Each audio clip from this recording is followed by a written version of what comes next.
In the last video, we talked about how every atom really wants to have 8, let me write that down, 8 electrons in its outermost shell. That this is kind of the most stable configuration that an electron could have. And given this fact that's been determined just by observing the world, really, we can start to figure out what's likely to happen in different groups of the periodic table. And where a group of a periodic table is just a column of the periodic table. Like this group right here, and actually I'll start with this group because it's got a special name. This group right here is called the noble gases. And what's common when you go down a group in the periodic table? What's common about a column in the periodic table? In the last video, we saw that every element in a column has the same number of valence electrons, or it has the same number of electrons in its outermost shell. And we figured out what that was. This column right here, which we learned were the alkali metals, this has 1 electron in its outermost shell. And I made that one caveat that hydrogen isn't necessarily considered an alkali metal. One, it's usually not in metal form, and it doesn't want to give away electrons as much as other metals do. When people talk about metal-like characteristics of an element, they're really talking about how likely it is to give away electrons. But we'll talk about other characteristics of a metal, especially the way that we kind of perceive metals as being shiny and maybe they conduct electricity, and see how that plays out in the periodic table. But anyway, back to what I was talking about. This column right here, this is called the alkaline earth metals. So this is alkaline earth. Alkaline earth.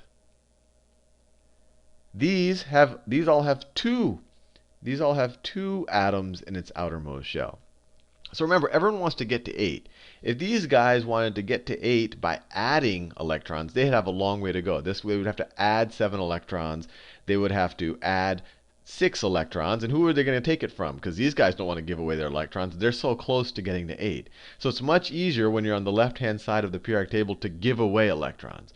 In fact, when you only have 1 to give away, that, especially in the case of elements other than hydrogen, when you only have 1 to give away, it really wants to do that. And because of that, these elements right here, they're very seldom found in their elemental state. When I say elemental state, it means there's nothing but lithium there, or there's nothing but sodium there, there's nothing but potassium there. They're very likely, if you find this, it's already reacted with something, probably with something on this side of the periodic table, because this wants to give away something really bad, this wants to take something really bad, so the reaction will probably happen.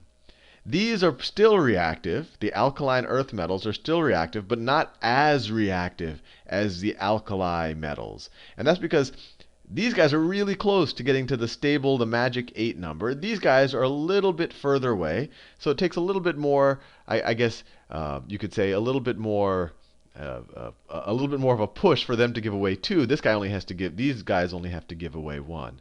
And then we learned that this has 2 in its outermost shell, and then all of these elements, which are called the transition metals, as you add electrons, they're just backfilling the previous shell's d subshell, right? So their outermost shell still has 2. It still has those, if this is the 4th period, all of these elements outermost shell has 4s2. And these elements, they're just backfilling their 3d suborbital, or their 3d subshell. So these are 2s.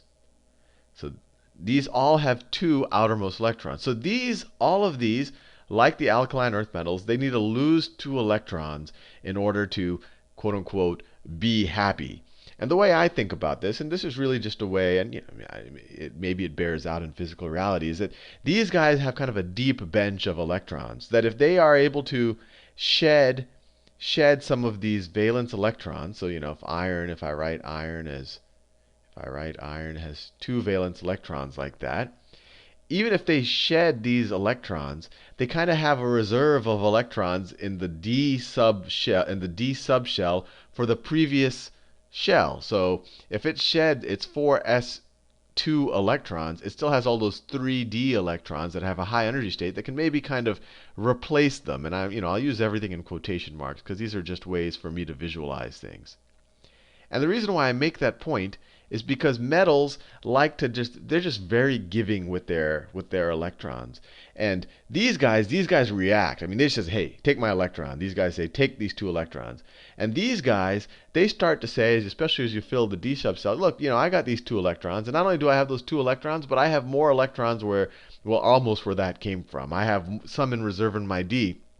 And what happens in these transition metals, and it especially happens in the metals, so these are the metals right here, and these don't follow just a group, but this is the metals, this color right here, is that they have so many electrons to hand off. Not only do they have these extra there, but they filled their d sub shell that they can kind of, especially when they're in elemental form, and when I say elemental form, these means that you just have a big block of aluminum. Aluminum hasn't reacted with anything like oxygen. It's just a bunch of aluminum. Right? And when you have a bunch of aluminum, what happens is you have these metallic bonds where all of the aluminum atoms say, I have all these extra, I have definitely, well, in the case of aluminum, I have 3 electrons in my outermost shell, but I have all of these kind of backfilled electrons in my d suborbital. I'm just going to share them with the other aluminum atoms. So you create the sea of aluminum atoms, and they're attracted to each other, or you create the sea of aluminum electrons. So you have a bunch of electrons sitting in between the atoms, and since the atoms kind of donated these electrons, they're attracted to them, right? So the actual atoms, so this would be an aluminum plus, and maybe it would have donated 3 electrons. But this isn't, I'm not being exact here. I want to just give you the sense of how things work. And that's why metals conduct really well, because electricity is just a bunch of electrons moving. And in order to have electrons moving, you have to have surplus electrons laying around. So if elements right around this area are really good conductors. In fact, silver is the best conductor. Silver right here is the best conductor on the planet. And the reason why that's not used for our wiring and copper is because copper is easier to find than silver. But silver is the best conductor, and the way I think about it is that once you filled an orbital, that orbital becomes somewhat stable. So all of these guys have filled their d orbital, while these guys, their d orbital is not filled. So they just have a lot of surplus electrons that are really good for conduction. Now that's just an intuition. There's not, I haven't done the experiment to prove that, but it'll give you a sense of why things conduct and all of that. So these are the transition metals. These are actually considered the metals. But the reason why these are considered the transition metals is because they're filling the d block. But transition metals kind of sound like not as good as a metal. But when I think of metals, iron is kind of the first metal I always think of. I definitely think of silver and copper and gold as metals. So to call them transition metals is a little not fair. I don't really consider aluminum more of a metal than let's say iron is. But in chemistry classification world, aluminum is more of a metal. These elements right here, and I know I dropped off from kind of the group notion, but let me just actually write the valence electrons. So these all have 3 valence electrons, 4, 5, 6, 7. So these all have 3 electrons in its outermost shell.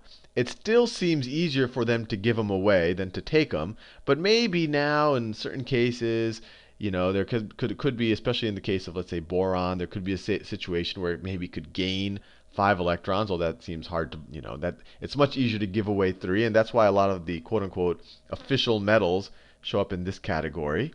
And as you can see, as you go down the periodic table, you can kind of have metals that have more and more valence electrons. So for, this let's say lead, it's still a metal even though it has 4 valence electrons, and that's because the atom is so big that its radius is so large that the outermost shell is so far away from the nucleus that those electrons are easier to take off. So, for example, as you go down carbon, those electrons are very close to the nucleus. So they're very hard to take off. So carbon would probably more likely gain electrons from somebody else to get to 8. While these guys' valence electrons are so far away from the nucleus that they're more likely to kind of want to get rid of them to get to 8 and get back to an electron configuration of, let's say, xenon.